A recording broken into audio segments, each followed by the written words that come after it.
Halo pemirsa, kembali lagi di Wani Sore Akhir Pekan. Hari ini, Wani Sore Akhir Pekan akan merangkum informasi mengenai Polda Metro Jaya kini resmi menaikkan laporan Presiden Joko Widodo terkait tudingan ijazah palsu ke tahap penyidikan. Langkah ini menandai keseriusan aparat dalam menangani dugaan fitnah dan pencemaran nama baik terhadap Presiden ke-7 Republik Indonesia. Informasi lainnya, dalam sidang lanjutan kasus korupsi impor gula di Pengadilan Tipikor Jakarta Pusat, jaksa menegaskan kebijakan mantan Menteri Perdagangan Tom Lembong menjadi pemicu utama kerugian negara yang mencapai 578,1 miliar rupiah. Meski demikian, jaksa menyebut Tom Lembong tidak menerima sepeser pun keuntungan pribadi dari kasus tersebut. Pemirsa, inilah Wani Sore Akhir Pekan selengkapnya.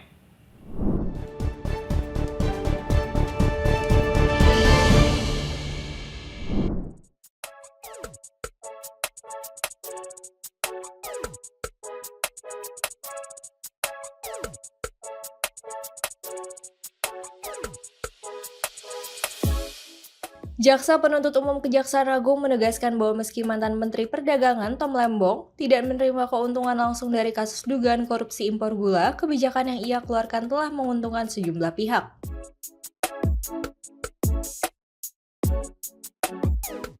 Hal ini disampaikan dalam sidang lanjutan perkara korupsi impor gula di Pengadilan Tipikor Jakarta Pusat Jumat 11 Juli.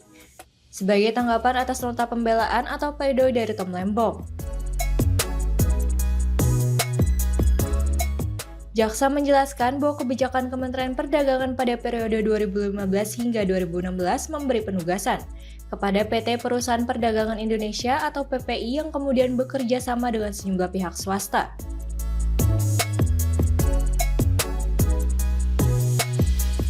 Dari kebijakan tersebut, negara mengalami kerugian mencapai 578,1 miliar rupiah.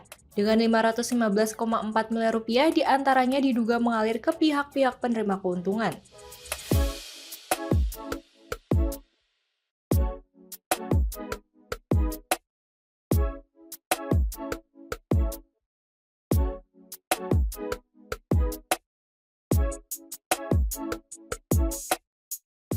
Sebelumnya, dalam sidang pembelaan pada Rabu 9 Juli, tim penasihat hukum Tom Lembong menegaskan bahwa kliennya tidak menerima sepeser pun dana dari proses impor gula tersebut.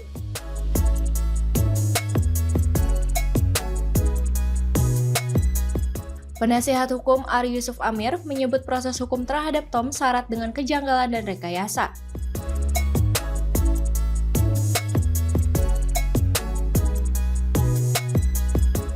Ari mengatakan sejak awal perkara ini digiring bukan untuk mencari kebenaran, melainkan sekadar menguatkan dakwaan jaksa.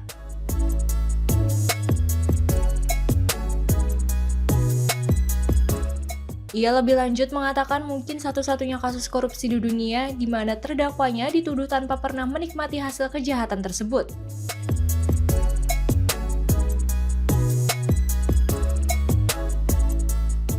Meski demikian, jaksa tetap meyakini bahwa kebijakan Tom Lembong sebagai Menteri Perdagangan telah membuka celah yang memperkaya pihak lain sehingga unsur tindak pidana korupsi tetap terpenuhi.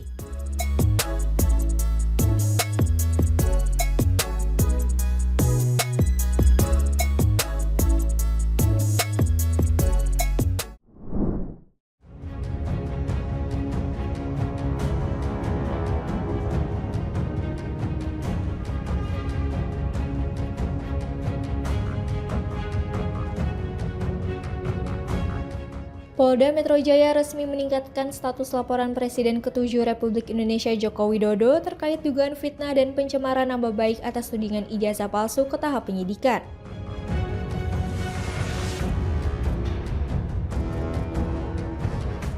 Polisi menyatakan telah ditemukan unsur pidana dalam perkara tersebut.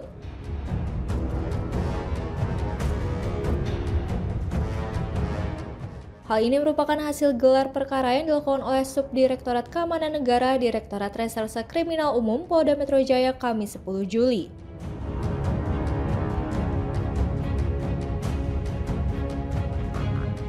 Kabid Humas Polda Metro Jaya Kombes Ade Arysyam Indardi Jumat 11 Juli mengatakan selain laporan yang diajukan oleh Jokowi, penyidik Polda Metro Jaya juga menangani 5 laporan lainnya.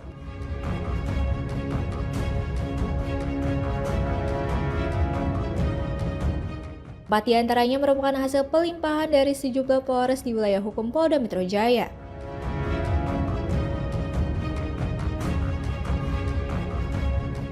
Dari total 6 laporan yang ditangani, 3 diantaranya juga telah ditingkatkan ke tahap penyidikan usai dilakukan gelar perkara yang sama.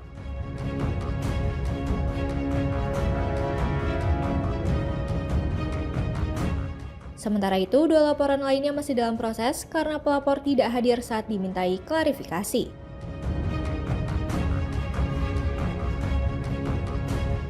Salah satu pelapor diketahui juga telah mencabut laporannya.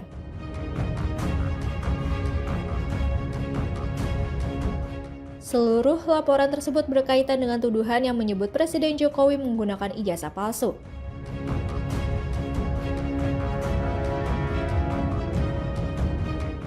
Salah satunya adalah laporan resmi dari Jokowi sendiri yang melaporkan dugaan pelanggaran terhadap pasal 310 dan atau 311 KUHP serta pasal 305 junto pasal 51 ayat 1 Undang-Undang ITE.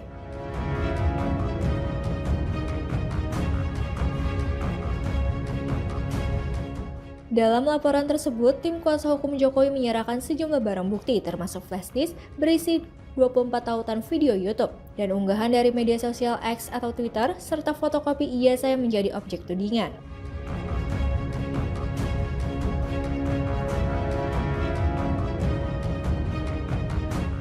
Polisi juga telah memeriksa sejumlah saksi dalam proses penyelidikan, diantaranya adalah mantan Menpora Roy Suryo.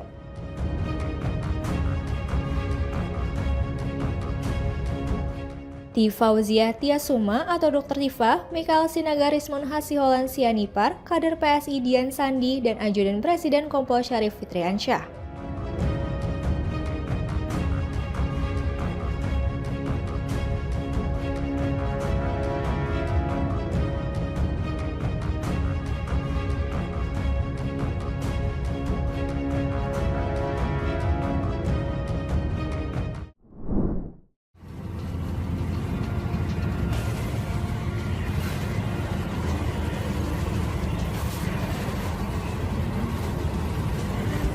Gubernur Jawa Barat Edi Mulyadi menyiapkan sejumlah langkah strategis guna mengurangi kemacetan yang terjadi di Kota Bandung.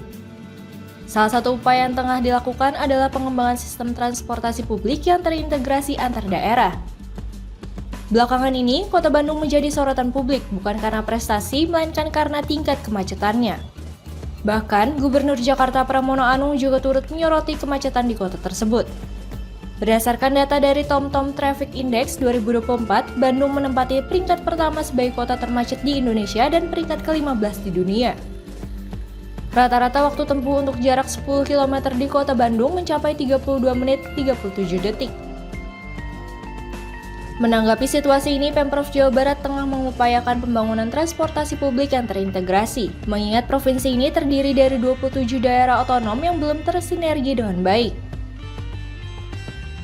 Selain itu, Pemprov juga sedang menganalisis keberadaan lampu lalu lintas atau alat pemberi isyarat lalu lintas yang dinilai justru memperparah kemacetan di Kota Bandung. Gini, semua kan baru bekerja dengan baik ya.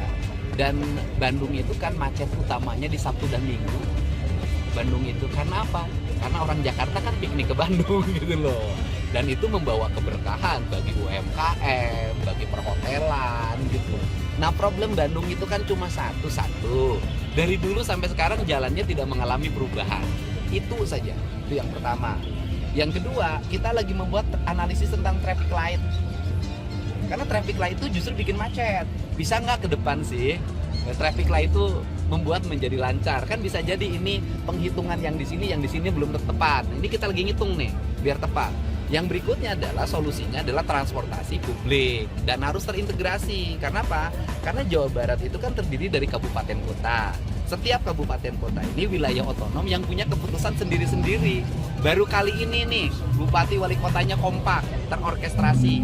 Nah, kita sudah punya rancangan, kita sudah bicara dengan Kemenhub, sudah berkirim surat dengan Kemenhub, rincian biaya sudah disampaikan. Mudah-mudahan usulan dari pemerintah Provinsi Jawa Barat dan Bappenas sudah menyetujui program transportasi publik dengan nilai investasi hampir 22 triliun itu bisa terrealisasi ya. Tetapi ini baru usulan dan baru hasil penghitungan konsultan. Nah, realisasinya ya kita tunggu pemerintah pusat. Karena kan kalau menyangkut investasi dari luar itu kan harus perizinan dari Menteri Keuangan.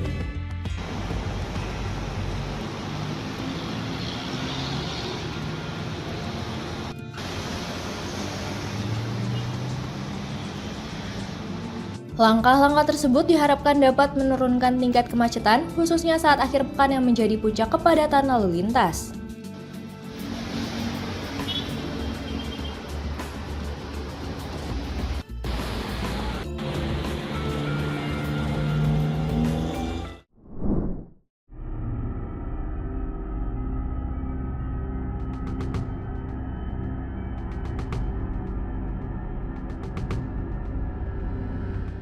Seorang ulama Iran bernama Mansour Emami dikabarkan menawarkan hadiah sebesar 1,14 juta US dollar atau sekitar 184 miliar rupiah kepada siapa saja yang berhasil membunuh Presiden Amerika Serikat Donald Trump.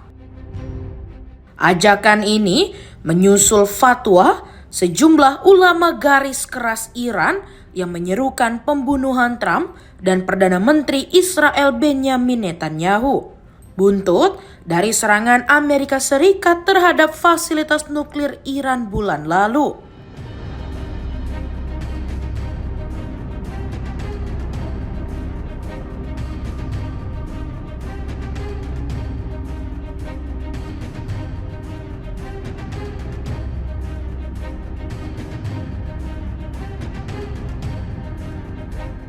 Media oposisi Iran internasional melaporkan bahwa Emami yang berasal dari provinsi Azerbaijan Barat membuat sayembara tersebut di tengah meningkatnya ketegangan regional. Fatwa serupa juga dikeluarkan oleh tokoh-tokoh keagamaan ternama seperti Ayatollah Nasir Makarim Shirazi, Ali Reza Panahian, dan Ayatollah Hussein Nuri Hamedani. Situs star.ir yang berafiliasi dengan kelompok garis keras mengklaim telah menggalang dana lebih dari 40 juta US dollar untuk membiayai aksi pembunuhan terhadap Trump. Meski jumlah tersebut belum bisa diverifikasi secara independen, kampanye itu diklaim sebagai perlawanan terhadap apa yang mereka sebut sebagai terorisme negara oleh Amerika Serikat.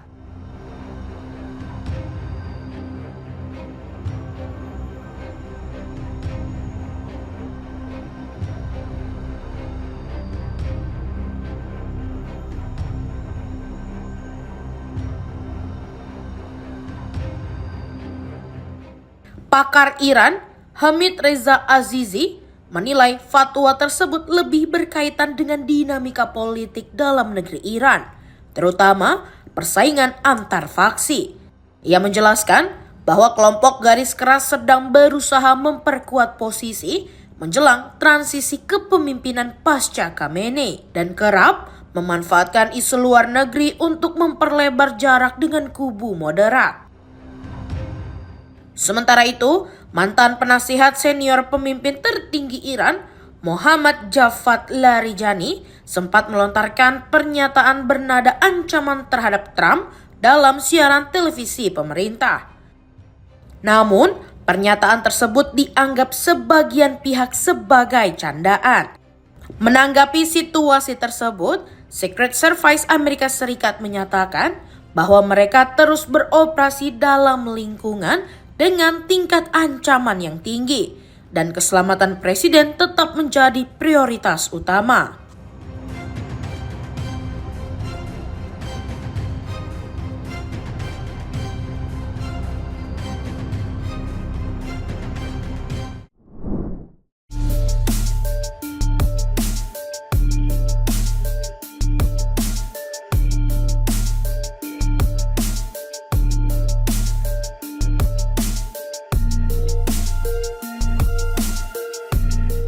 Komandan unit marinir elit Rusia dilaporkan tewas dalam serangan rudal Ukraina Jumat 11 Juli 2025. Serangan tersebut juga merenggut nyawa Wakil Kepala Angkatan Laut Rusia. Kabar itu disampaikan saluran berita Telegram independen Astra yang melaporkan pada Jumat 11 Juli 2025. Laporan dilansir mengutip unggahan yang sekarang telah dihapus oleh pejabat di kota asal perwira tersebut. Kolonel Sergei Ilyin memimpin Brigade Infanteri Angkatan Laut Pengawal ke-155 Armada Pasifik dan tewas selama operasi militer khusus di Ukraina. Hal itu dikatakan dalam sebuah postingan orang pemerintahan tempat komandan tersebut tinggal. Tempat itu tidak menyebutkan tanggal kematian Ilyin, tetapi akun Astra membagikan foto papan iklan di pemakamannya. Pada hari yang sama muncul laporan bahwa 11 perwira militer senior Rusia dinyatakan tewas, termasuk Wakil Komandan Angkatan Laut Rusia Mikhail Gudkov dalam serangan rudal Ukraina di wilayah barat daya Kursk. Kementerian Pertahanan Rusia mengonfirmasi kematian Mayor Jenderal Gudkov saat bertugas tempur pada 2 Juli, tetapi tidak memberikan penyebab atau menyebutkan korban lain yang dilaporkan.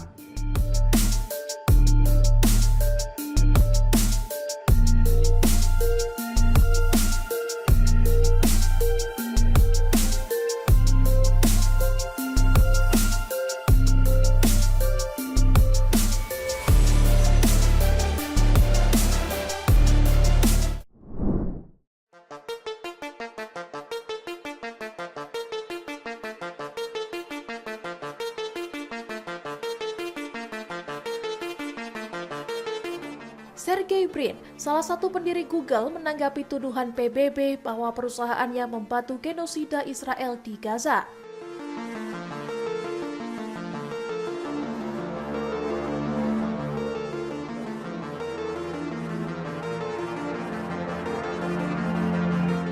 Francesca Albanese, pelapor khusus PBB, menuding Google dan Alphabet menyediakan teknologi AI dan cloud untuk militer Israel.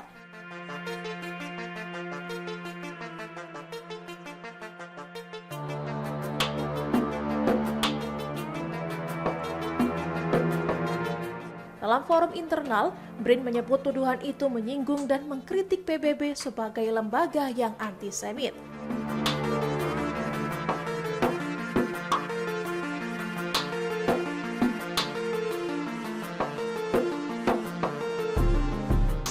Ia menekankan bahwa menyebut genosida dalam konteks Gaza sangat melukai banyak orang Yahudi yang punya sejarah panjang dengan tragedi itu.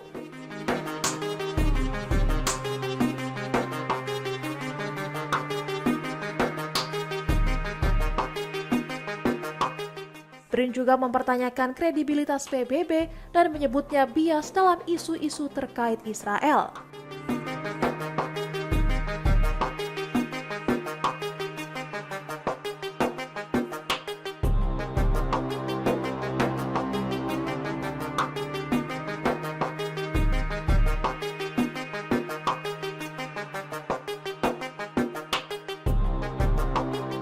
Sementara itu, Netanyahu menolak tuduhan genosida dan mengklaim Israel hanya membela diri dari ancaman Hamas.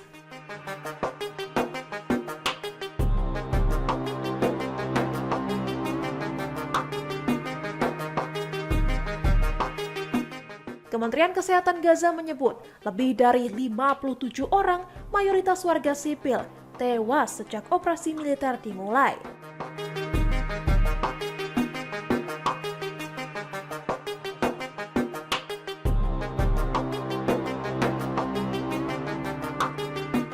Perusahaan itu sebelumnya menaikkan kontrak proyek Nimbus senilai 1,2 miliar US dollar dengan Israel dan mendapat sorotan atas perluasan dukungan teknologinya sejak Oktober 2023.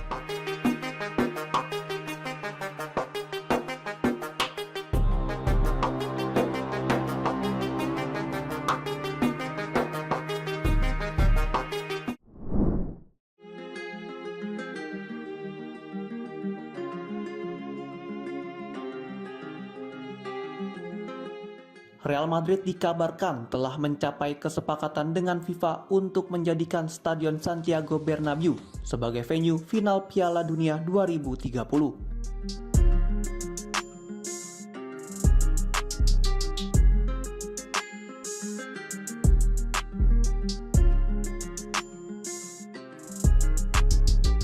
Informasi ini diungkapkan oleh media Spanyol Marca yang menyebutkan bahwa meski belum diumumkan secara resmi, sumber internal telah mengonfirmasi bahwa keputusan tersebut hampir final.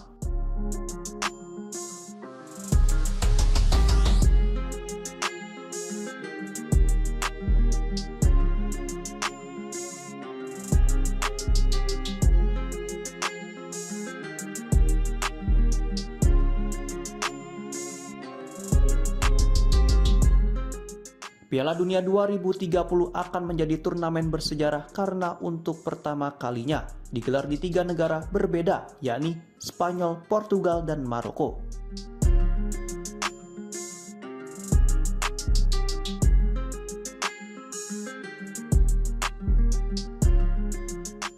Di wilayah Spanyol, beberapa kota besar seperti A Coruña, Barcelona, Bilbao, Las Palmas, Madrid, Malaga, San Sebastian, Sevilla, dan Zaragoza telah ditunjuk sebagai tuan rumah untuk fase pertandingan tertentu.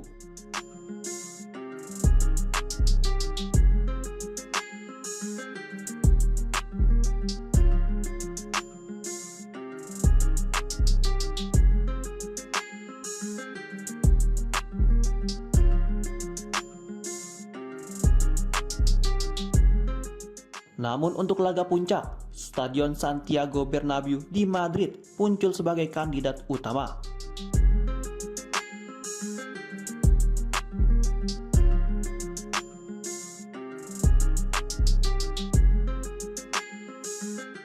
Hubungan erat antara Real Madrid dan FIFA yang telah terjalin selama bertahun-tahun disebut menjadi salah satu faktor utama di balik keputusan ini.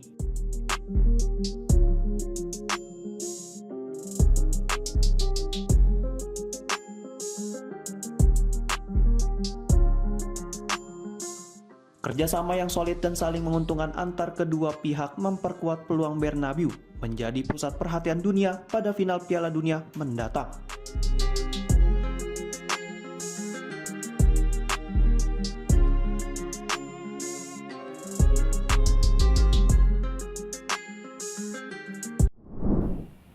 Demikian informasi yang dapat kami sampaikan, pemirsa. Terima kasih telah bergabung bersama kami. Sampai jumpa di One Story akhir pekan berikutnya. Setiap pukul 7 malam, hanya di kanal YouTube TV One News Corp.